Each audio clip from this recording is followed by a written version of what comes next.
On reparle des OGM. Si le Conseil national a reconduit le moratoire en cours contre eux, la Commission fédérale d'experts pour la sécurité biologique invite cette semaine le Conseil des États à autoriser leur utilisation, jugeant les organismes génétiquement modifiés sûrs.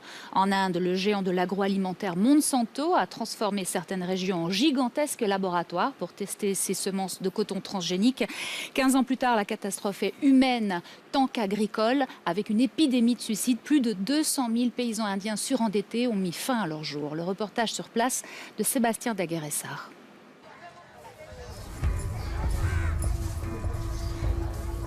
Il y a 2 mois, le mari de cette femme a avalé les bidons de pesticides qu'il devait utiliser pour ses champs. Mon mari s'est suicidé à cause de ce coton. On avait trop de dépenses. Ça ne nous rapporte rien. Rien que de voir ce coton, je suis furieuse. Ce coton, du coton Monsanto qui devait l'enrichir, il n'a fait que le ruiner. La compagnie avait promis un miracle agricole dans cette région du centre de l'Inde, des promesses qui ont tourné au cauchemar pour des dizaines de milliers de paysans.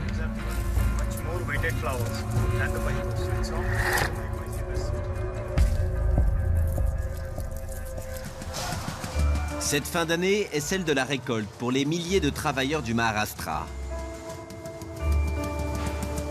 Dans les usines, sur les routes, dans les champs, on ne voit que ça. Les paysans ont 2 mois pour cueillir les petites boules blanches.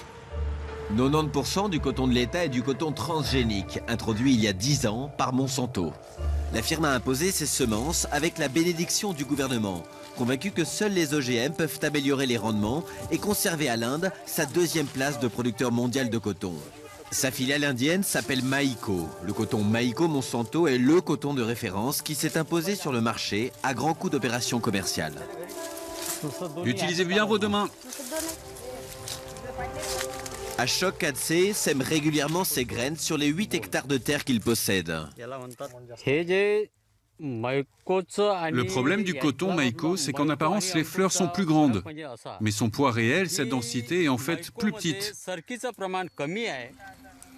Maïko Monsanto lui avait promis, comme aux autres, un coton ultra résistant aux insectes et parasites. Moins de pesticides donc à acheter et au final des rendements supérieurs. Selon Ashok, c'est l'inverse qui s'est produit. Rien ne s'est passé comme il l'avait promis. Aujourd'hui, on doit appliquer 3 voire 4 fois plus de pesticides sur les cultures. Allez, tous ensemble! Monsanto avait fait miroiter aux agriculteurs un rendement moyen de 1500 kg par hectare, 3 fois plus que les rendements obtenus aujourd'hui. La multinationale a fini par reconnaître certaines défaillances. Trop tard, disent les producteurs. Aujourd'hui, dans la région, ils n'ont plus le choix. Les seules graines disponibles sont génétiquement modifiées.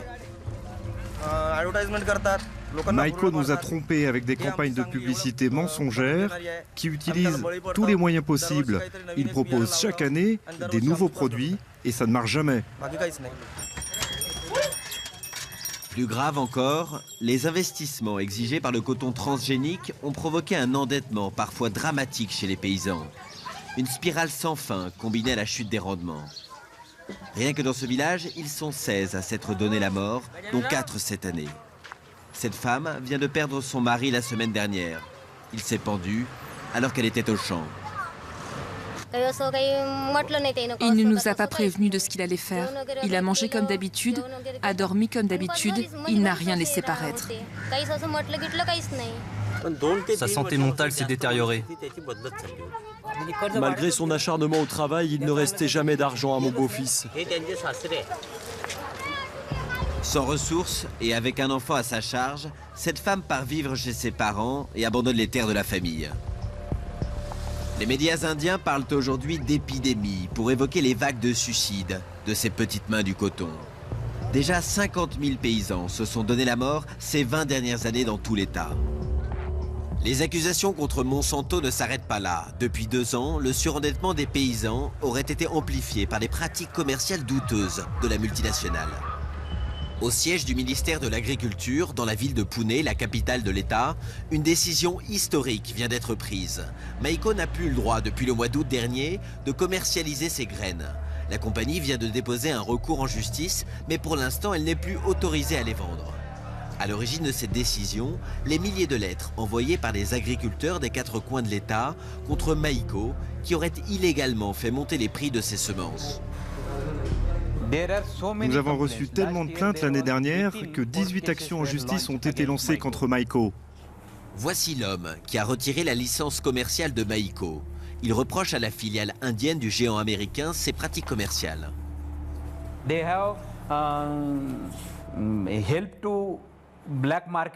Ils ont aidé leurs revendeurs à organiser un marché noir. Quand une variété de graines était très demandée dans un endroit, ils ne livraient pas de stock pour ainsi créer une hausse artificielle des prix et ainsi favoriser un marché parallèle. Avez-vous l'impression d'avoir été trompé par eux? Ce sont clairement les fermiers qui ont été trompés. La multinationale a rejeté toutes nos demandes d'interview. Mais nous avons pu nous entretenir avec un revendeur local. Ça, c'est toutes les variétés de graines qui sont interdites en ce moment. Interdite notamment la semence 7351, la graine la plus populaire du groupe. C'est seulement quelques revendeurs dans certains districts qui n'ont pas mis en vente les produits pour faire monter les prix. Ça, c'est arrivé plein de fois, c'est vrai. Mais ce n'est pas la faute de la compagnie. Ce revendeur n'est pas du tout inquiet. Le groupe qui est derrière lui est puissant. Quels que soient les problèmes, ils seront réglés. Mais vous êtes sûr que Maïko va revenir? Sur un 99%. Monsanto, plus fort que le gouvernement indien? La question se pose, en tout cas aujourd'hui clairement, tant l'influence de la multinationale sur toute la filière du coton est grande. Un poids économique, politique, mais aussi scientifique. Ces chercheurs, réunis en congrès à Nagpur le mois dernier, tentent de développer d'autres variétés de coton.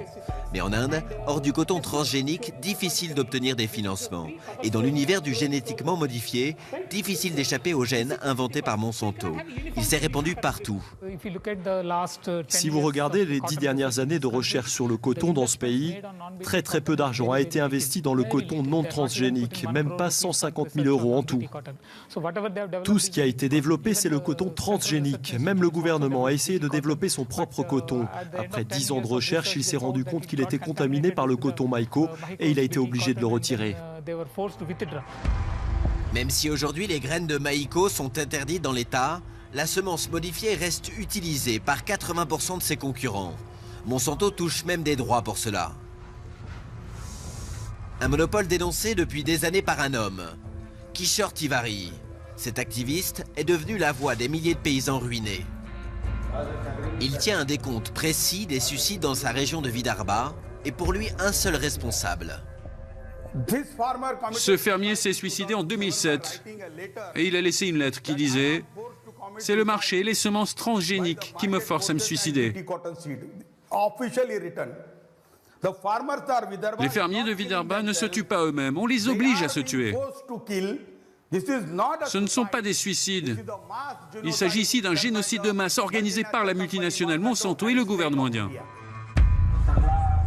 Malgré l'interdiction des graines, il continue sans relâche de mener ses campagnes d'information contre Monsanto. Ce soir-là, il projette un film dans un village. Et pourquoi les fermiers sont-ils passés au coton transgénique? Parce qu'on est illettré et que l'on croit les publicités mensongères comme un chien court après son pain. Bitter Seeds, les graines amères.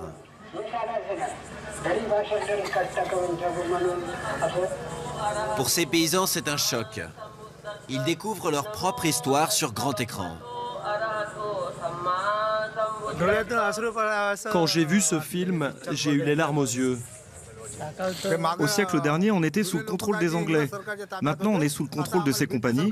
C'est comme un deuxième gouvernement. Pour Kishore Tiwari, les autorités ne doivent pas s'arrêter là. Interdire seulement Maïko Monsanto, ça ne suffira pas. Le gouvernement doit aussi interdire toutes les autres compagnies qui sont alimentées par Monsanto. C'est ça la première action. Ne vous inquiétez pas, on va l'obtenir cette interdiction. Depuis 2010, le coton est le seul produit OGM encore autorisé en Inde. Et Kishore Tiwari est bien décidé à le faire disparaître.